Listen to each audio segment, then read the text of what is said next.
और उसमें उन्होंने हमें ये बताया कि जो इस साल बारिशें जो हैं वो कम होंगी, लेकिन जो हीट वेव है वो ना सिर्फ ये कि बहुत इंटेंसिफाई होगी बल्कि प्रोलॉन्ग्ड हीट वेव होगी और अबव नॉर्मल टेम्परेचर जो जुलाई में, अगस्त में, सितंबर में,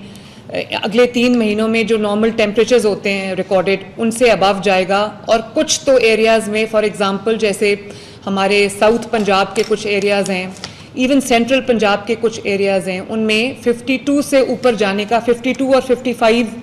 डिग्री के दरमियान जो है वो ख़दशा है कि टेम्परेचर सोर करेंगे। और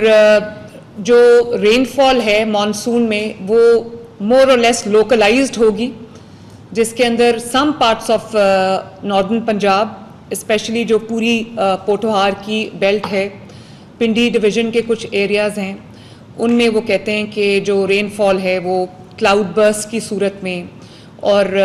जो एक अचानक वो एक स्पेल आ जाता है और प्रोलॉन्ग्ड स्पेल्स हैं, उधर अर्बन पॉन्डिंग का भी खदशा है और अगर ज़्यादा बारिश हो जाए तो उसके बाद फिर फ्लडिंग का भी जो अर्बन फ्लडिंग है उसका भी खदशा है। तो ख़रीफ का जो क्रॉप है उस पे ये अफेक्ट कर सकती है लो रेनफॉल जो है। और लोगों को हमने अब गाइड करना है कि जो इंटेंस हीट वेव है जो अभी एग्जिस्ट कर भी रही है, आपने देखा होगा कि क्लाइमेट चेंज एक हकीकत है और उसकी वजह से अभी जो फ्रांस में और यूरोप में जो एक हीट वेव आई है उसमें अनफॉर्चुनेट था डेथ्स हो गई। तो उसके लिए हमें पूरी प्रिपेयर्डनेस अपनी रखनी चाहिए। आप सब हमारे साथ रहे हैं ऑन बोर्ड और इम्प्लीमेंटेशन की उन्हें फील्ड फॉर्मेशंस में ने करनी है। तो बहुत सारे हमारे डिपार्टमेंट्स हैं जिन्होंने बहुत इकट्ठे जो है वो काम किया है, जिसके अंदर हमारा जो मेट डिपार्टमेंट है, हमारे जो हाउसिंग डिपार्टमेंट है, हमारा एग्रीकल्चर डिपार्टमेंट है, लाइफ स्टॉक है, PDMA है, रेस्क्यू 1122 है और हमारा हेल्थ डिपार्टमेंट है। इन्होंने बहुत मेहनत के साथ हमारे जो मिनिस्टर हैं ख्वाजा सलमान रफ़ीक साहब, इनकी सरबराही में इन्होंने बहुत अच्छा काम किया है। इरिगेशन डिपार्टमेंट ने बहुत अच्छा काम किया है, वो मैं उसकी डिटेल्स अभी शेयर करती हूँ। लेकिन आवाम को भी एक एडवाइज़री जो है कंटिन्यूस बेसिस पे जानी चाहिए। अभी पिछले दिनों क्योंकि गर्मी ज़्यादा थी तो लोग नहाने के लिए गर्मी से रिलीफ के लिए आ जाते हैं नहरों में नहाने के लिए और दरियाओं में नहाने के लिए, जिसकी वजह से अभी अनफॉर्चुनेट डेथ्स हुई हैं कुछ। तो प्लीज़ कम से कम अपने जो वल्नरेबल लोग हैं, जैसे बुज़ुर्ग हैं, ख़वातीन हैं, बच्चे हैं, उनको वाटर बॉडीज़ के पास जाने से रोकें। और एक पूरी एडवाइज़री इशू होनी चाहिए कि पानी का ज़्यादा इस्तेमाल रखें, अपने सर को और अपने नेक को, अपनी गर्दन को कवर्ड रखें जब आपका एक्सपोजर हो हीट पे। और पानी ज़्यादा से ज़्यादा कंज्यूम करें, ज़्यादा से ज़्यादा जो फ्लूइड्स हैं, फ्लूइड इनटेक आपकी बहुत होनी चाहिए। गवर्नमेंट ऑफ पंजाब ने, क्योंकि गर्मी की शिद्दत बहुत ज़्यादा होगी तो हमारी प्रिपेयर्डनेस जो है वो पूरी है माशाल्लाह। अब इंसानों के साथ साथ हमें अपने मवेशियों को, अपने जो एनिमल्स हैं उनको बचाने के लिए, जानवरों को भी बचाने के लिए हमें पूरा एक एफर्ट करनी पड़ेगी। उनके लिए भी ड्रिंकिंग वाटर और उनके लिए भी प्री मानसून वैक्सीनेशन है, उसका भी हमने पूरा इस्तेमाल जो है वो पूरा उसका अरेंजमेंट हमने कर दिया है। कंटिंजेंसी प्लान्स हमारे पूरे इन प्लेस हैं। मॉक एक्सरसाइजेज जो हैं,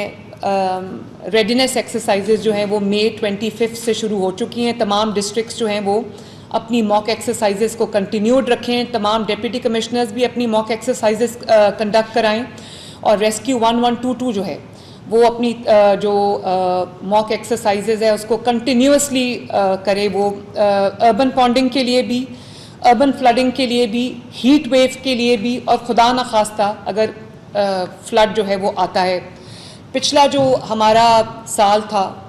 बहुत बड़ा फ्लड आया, तारीख़ का सबसे बदतरीन फ्लड आया, और उसमें से एक हमारी टेक अवे ये था, हमने कोशिश ये की कि हम उससे जो अपना लर्निंग एक्सपीरियंस है, जो लर्निंग एक कर्व था हमारा, उसको हम स्ट्रेंथन करें। उससे हम जो हमने सबक सीखा उसको हमने पूरा इम्प्लीमेंट किया। चाहे वो प्रिपेयर्डनेस हो, रेस्क्यू 1122 को हमने स्ट्रेंथन किया, उनका जो इक्विपमेंट है उसको हमने अपग्रेड किया। इसी तरह जो इरिगेशन डिपार्टमेंट को ये इंस्ट्रक्शंस दी गई कि हमेशा फ्लड के बाद जो है वो फायर फाइटिंग शुरू होती है और फ्लड के बाद जो मिटिगेशन एक पूरी शुरू होती है। तो उससे बचने के लिए, क्योंकि लोगों को अपने घरों को छोड़ना पड़ता है, लोगों को महफूज मकामात पर तक जाना पड़ता है, उनका माल जो है, उनका जो हाउसिंग, उनके जो घर हैं उनको नुकसान पहुंचता है, लाइफ लॉसेस होते हैं। हालांकि पिछली बार मैं बड़ी हम्बली ये बात कहती हूँ कि पिछले क्योंकि प्रिपेयर्डनेस थी तो ये नहीं हुआ कि कोई भी एक भी ज़िंदगी ज़ाया हुई हो गवर्नमेंट की नाअहली की वजह से, या गवर्नमेंट क्योंकि रेडी नहीं थी। फिर भी कुछ डेथ्स हुई हैं जिसकी वजह से हमने पहले दिन से ये कोशिश की है कि हम उन तमाम जगहों को सिक्योर करें जहाँ पे पानी आने का ख़दशा होता है। तो मैं अभी आपको डिटेल्स बताती हूँ कि हमने क्या क्या किया है। लेकिन हमारा जो सबसे पहले अगर हम आ जाएं कि हम अर्ली वार्निंग जो हमारे साइंस हैं, हमने मेट डिपार्टमेंट को और हमने अपने जो PDMA हैं उसको हमने, और तमाम डिस्ट्रिक्ट्स को मेरी हदायत मैं अभी आपके सामने भी दे रही हूँ कि अपने अपने जो आपका अर्ली वार्निंग साइंस हैं उनको रीड करें, अपने अर्ली वार्निंग सिस्टम्स को, अपने अलर्ट सिस्टम्स को रेडी करें, और ताकि आपके पास रिएक्शन टाइम हो, लोगों के पास, आवाम के पास रिएक्शन टाइम हो, टाइम पे जो है उनको पता हो कि उन्होंने वो किस चीज़ को वो फेस करने जा रहे हैं। जो रेस्क्यू 1122 है,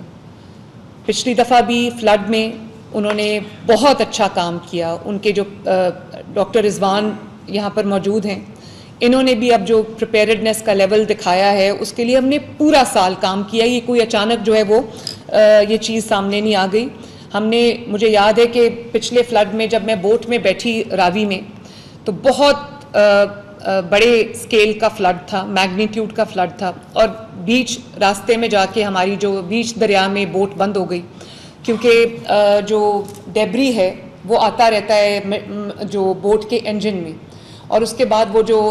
हमारे वॉकी टॉकीज़ थे वो काम नहीं कर रहे थे। तो उससे मुझे ये अंदाज़ा हुआ कि आवाम को रेस्क्यू में क्या क्या तकलीफ़ात आ सकती हैं। और उसके बाद जब हमने देखा कि एक बोट जो है वो 5 से 6 लोगों को रेस्क्यू करती है, तो उसके लिए रेस्क्यू ऑपरेशंस बहुत प्रोलॉन्ग्ड हो जाते हैं और लोगों को तकलीफ़ का सामना करना पड़ता है, और लोग स्ट्रैंडेड रहते हैं, जिससे ज़िंदगियाँ जो है वो ख़तरे में आ जाती हैं, इंसानी ज़िंदगी भी ख़तरे में आ जाती है, जानवरों को, माल मवेशी को बचाना भी जो है वो मुश्किल हो जाता है। तो उसके लिए मुझे पिछले दफ़ा से हमने ये सबक सीखा कि जो बेड़े होते हैं लकड़ी के, वो बेड़े इतनी अच्छी एक चीज़ है। एक तो उसमें बहुत बड़ी तादाद में जो है वो आवाम को, लोगों को, रेजिडेंट्स को रेस्क्यू किया जा सकता है, बल्कि वो अपने माल मवेशी, कई दफ़ा तो मैंने देखा कि लोगों ने अपने जो ट्रैक्टर्स वगैरह वो भी उसके ऊपर रख के जो है वो महफूज मकामात तक लोग लेके आए। तो इस साल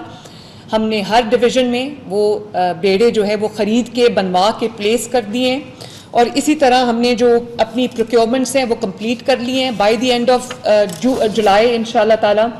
वो तमाम चीज़ें इन प्लेस होंगी, और हमने तमाम डिविजन्स में 14 के करीब जो हैं वो हमने अपने वेयर हाउसेस बना लिए हैं, जिससे अब लाहौर से या पिंडी से या चंद शहरों में जो प्लेस्ड होती थी आपकी इक्विपमेंट, लाइफ सेविंग इक्विपमेंट, वो अब आपका डिविजन्स में प्लेस होगा। 14 मैं फिर बताती हूँ कि हमने वेयर हाउसेस बना दिए हैं, जिसमें आपकी तमाम जो ज़रूरियात हैं इन एनी अर्जेंसी या इन एनी इमरजेंसी वो सारी प्लेस्ड होंगी। और उसमें हमने एक्स्ट्रा जो है वो टेंट्स मंगवाए हैं, लाइफ जैकेट्स एक्स्ट्रा मंगवाई हैं, लाइफ रिंग्स एक्स्ट्रा मंगवाए हैं, और नई बोट्स हमने मंगवाई हैं, जो state of the art boats हैं, बहुत टेक्नोलॉजिकली एडवांस्ड बोट्स हैं। उनके जो इंजन्स हैं वो पानी के नीचे नहीं, पानी की सतह से ऊपर होते हैं, ताकि उसके अंदर डेब्री ना फंस सके और वो बंद ना हो जाए और लोग स्ट्रैंडेड ना हो जाए in the middle of the water. इसके साथ जो मॉस्कीटो नेट्स हैं, ट्रांसपोर्टेशन है, एक शहर से दूसरे शहर तमाम जो इक्विपमेंट को लेके जाना, फूड हैम्पर्स हैं, जानवरों का फॉडर है, वो सारा already before the commencement of monsoon season हमने वो प्लेस कर दिया है। और जो रेस्क्यू 1122 है उसको हमने ड्रोन्स लेके दिए हैं ताकि वो मॉनिटरिंग के लिए भी ड्रोन्स आए हैं, फ्लड का जो फ्लो है, वाटर का जो फ्लो है, उसकी मॉनिटरिंग के लिए ड्रोन्स आए हैं, सर्वेलेंस के लिए ड्रोन्स आए हैं। आपने देखा होगा कि पिछले साल भी हमने जो नाइट विजन कैमराज हैं, जो हमारे ड्रोन्स ने उन्होंने सर्वेलेंस जो की है, जिसके अंदर हमारा सेफ सिटी के ड्रोन्स भी शामिल हैं, उससे हमें पता चला थर्मल इमेजिंग से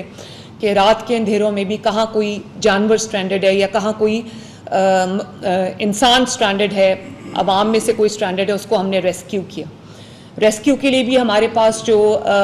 ड्रोन्स हैं वो